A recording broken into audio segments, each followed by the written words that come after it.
Hello friends, మీ అందరికీ శుభం జరగాలని కోరుకుంటూ వరలక్ష్మి వ్రతం శుభాకాంక్షలతో మీ ముందుకు వచ్చేసిందండి మన ఛానల్. ఓం శ్రీ వరలక్ష్మి దేవ్యే నమః.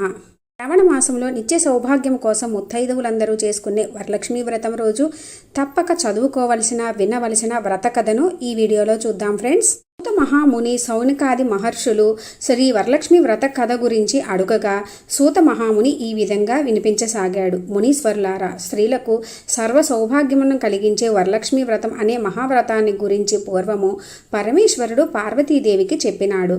ఆ కథనే మీకు నేను చెబుతున్నాను, వినండి. కాంతులతో శోభాయమానంగా మెరిసిపోయే వెండి కొండ మీద బంగారు సింహాసనం మీద కూర్చొని ఉన్న పరమేశ్వరుని దగ్గరికి పార్వతీ అమ్మవారు వచ్చి నమస్కరించి, ఓ దేవదేవ, భూలోకంలో స్త్రీలు ఏ వ్రతం చేస్తే సర్వ సౌభాగ్యాలు, పుత్ర పౌత్రాదులు, ధన కనక వస్తువాహనాది సకలైశ్వర్యాలు పొందగలుగుతారో అటువంటి వ్రతం ఏదైనా సెలవివ్వండి అని అడిగింది అమ్మవారు. పరమేశ్వరుడు ఇలా అన్నాడు, ఓ దేవి, స్త్రీలకు సర్వ సౌభాగ్యాలు కలిగించేది వరలక్ష్మి వ్రతం అని ఒకటి ఉన్నది. ఆ వ్రతాన్ని శ్రావణ పౌర్ణిమకు ముందు వచ్చే శుక్రవారం నాడు చేయాలి అనగానే పార్వతి, నాదా, ఈ వ్రతాన్ని ఎలా చేయాలి? దాని విధి విధానాలు ఏమిటి? ఏ దేవతను పూజించాలి? పూర్వం ఎవరైనా ఈ వ్రతం చేసి ఫలితాన్ని పొందినారా? ఈ సంగతులన్నింటినీ వివరంగా చెప్పండి అని అడుగగా పరమశివుడు ఇలా చెప్పడం ప్రారంభించాడు. పార్వతీదేవి శైలరాజ నందిని, పూర్వం మగధ దేశంలో కుండిన నగరం అని ఒక పట్టణం ఉంది. అది ధర్మాత్ములు పుణ్యాత్ములు అయిన ప్రజలతో నిండి ఐశ్వర్యాలతో తులదూకుతూ ఉన్నది. ఆ నగరంలో ఒక బ్రాహ్మణ కుటుంబం ఉన్నది. ఇంటికి కోడలుగా వచ్చిన చారుమతి అనే యువతి చాలా ఉత్తమురాలు. ఆమె ప్రతిరోజు ఉదయాన్నే మేల్కొని ఇంటి పనులు చూసుకొని స్నానం చేసి భర్తను దైవంగా భావించి పూజించేది. అత్తమామలకు సకల ఉపచారాలు చేస్తూ అందరికీ ఇష్టంగా మితంగా మాట్లాడుతూ గృహకృత్యాలు చేసుకుంటూ ఉండేది. ఇంటిలోని వారి చేతనే కాక ఊరిలోని వారందరి చేత కూడా మంచి మనిషి అని, అంటే ఉత్తమ ఇల్లాలు అని మంచి ప్రశంసలు పొందింది. ఇటువంటి సదాచార సంపత్తి ప్రవర్తన కలిగిన ఆ చారుమతి మీద జగన్మాత అయిన వరలక్ష్మీదేవికి అనుగ్రహం కలిగింది. ఆమెకు ఒకనాటి రాత్రి కలలో ప్రత్యక్షమై, చారుమతి, నేను వరలక్ష్మీదేవిని, నీ సద్గుణాలను చూసి సంతోషించి నేను అనుగ్రహించాలని వచ్చాను. శ్రావణ పౌర్ణమికి ముందు వచ్చే శుక్రవారం నాడు నన్ను యథావిధిగా భక్తి శ్రద్ధలతో పూజించు, నీవు కోరిన వరాలిస్తాను అని చెప్పింది. చారుమతి చాలా ఆనందించి కలలోనే వరలక్ష్మీదేవికి ప్రదక్షిణ నమస్కారాలు చేసి, నమస్తే సర్వలోకానాం జనత్యై పుణ్యమూర్తయే శరణ్యే జగద్వంద్యే విష్ణు వక్షస్థలాలయే అని స్తుతించి, ఓ తల్లి, నీ కటాక్షం కలిగినట్లయితే ప్రజలు ధన్యులవుతారు, విద్వాంసులవుతారు, సంపన్నులవుతారు. నేను పూర్వజన్మలో చేసుకున్న పుణ్యం వల్లనే ఇలా నీ దర్శనం లభించింది. లగ్న ప్రకారమే నేను శ్రావణ శుక్రవారం నాడు పూజ చేస్తాను అని చెప్పగా వరలక్ష్మి అమ్మవారు చాలా సంతోషించి ఆమెను దీవించి అదృశ్యురాలైంది. చారుమతి వెంటనే మేలుకొని ఇంట్లో అన్ని వైపులా చూసింది. వరలక్ష్మీదేవి ఎక్కడా కనబడలేదు. ఓహో, నేను కలగన్నాను కాబోలు, కలలో కూడా నా మీద దేవి ఎంత దయ చూపించింది అని ఆశ్చర్యపడుతూ భర్తను లేపి ఆయనకు మామలకు జరిగిన విషయం చెప్పగా వారు చాలా ఆనందించి, ఇలాంటి స్వప్నం రావడం శుభసూచకమని, సాధు స్వభావం కలవారికి గాని అలాంటి అదృష్టం పట్టదని ఆనందించి శ్రావణ పూర్ణిమకు ముందు వచ్చే శుక్రవారం నాడు తప్పక వరలక్ష్మికి పూజ చేయవలసింది అని వారు చెప్పారు. అయితే చారుమతి అంతటితో ఊరుకోక, ఇలాంటి వాళ్ళు అందరికీ మంచి జరగాలని కోరుకుంటారు కదండి, అందుకని వచ్చిన స్వప్నం గురించి ఊరిలోని వారందరికీ చెప్పింది.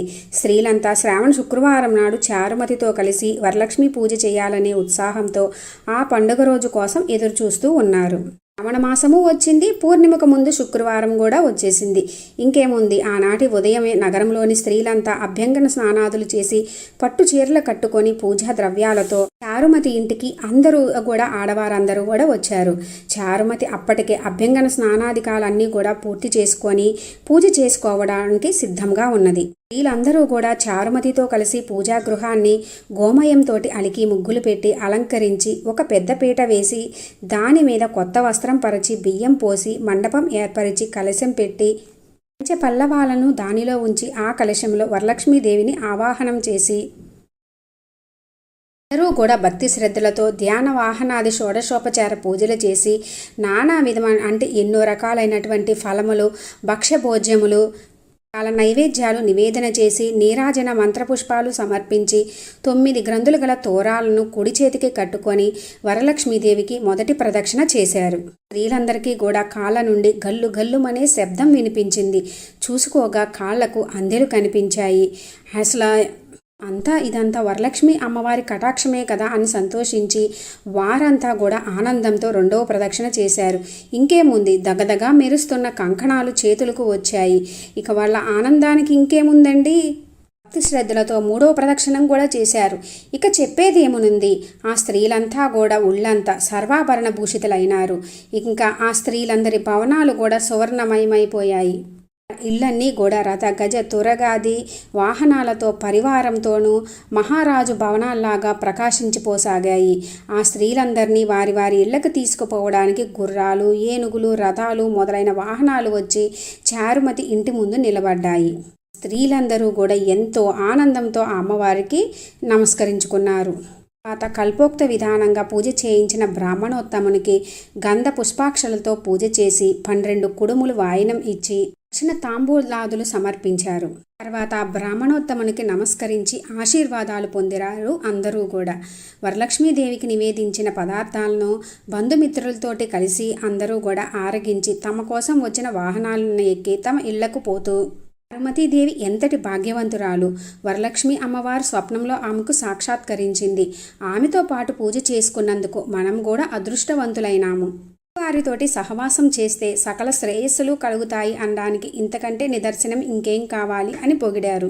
నిజమే కదండి, మంచివారితోటి సావాసం చేస్తే అంతా మనకి కూడా మంచే జరుగుతుంది. ఇక్కడ ఆ చారుమతీదేవి చేసుకున్నది వ్రతం.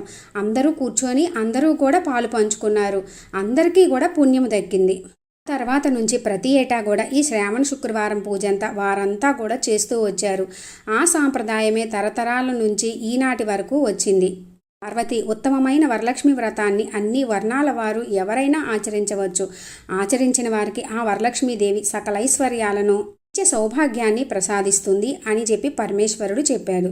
ఈ వరలక్ష్మి వ్రత కథను వినేవారికి, చెప్పేవారికి కూడా ఆ జగన్మాత సర్వ వాంఛాలను సిద్ధింపజేసి ఆయురారోగ్యాలను, భోగభాగ్యవంతుల్ని, నిత్య సౌభాగ్యాన్ని ప్రసాదించి అందరినీ అనుగ్రహిస్తుంది. విధంగా సూత మహాముని మునులందరికీ కూడా చెప్పి వ్రత కథను మునులారా విన్నారు కదా, చారుమతి ఎదుటివారి మంచి కోరింది. ఎదుటివారికి మంచి జరగాలని మనం మనస్ఫూర్తిగా కోరుకొని ఏమి చేసినా ఆ అమ్మవారు సులభంగా ప్రసన్నురాలై మీరు కోరుకోకుండానే అంతా మనకి మంచి చేస్తుంది. వారికి మనం అంతా మంచి జరగాలి అనుకుంటే మనకు కూడా అన్నీ కూడా శుభ ఫలితాలే కలుగుతాయని చెప్పారు. మనకే మంచి జరగాలని కాకుండా ఫ్రెండ్స్, అందరికీ మంచి జరగాలని కోరుకుంటే మనకి తెలియకుండానే మనకంతా మంచి జరుగుతుంది. ఈ వ్రత కథను విన్నా, చదివినా, ఎవరికన్నా వినిపించినా కూడా నిత్య సౌభాగ్యము, ఐశ్వర్యాలు, సకల సంపదలు కలుగుతాయి.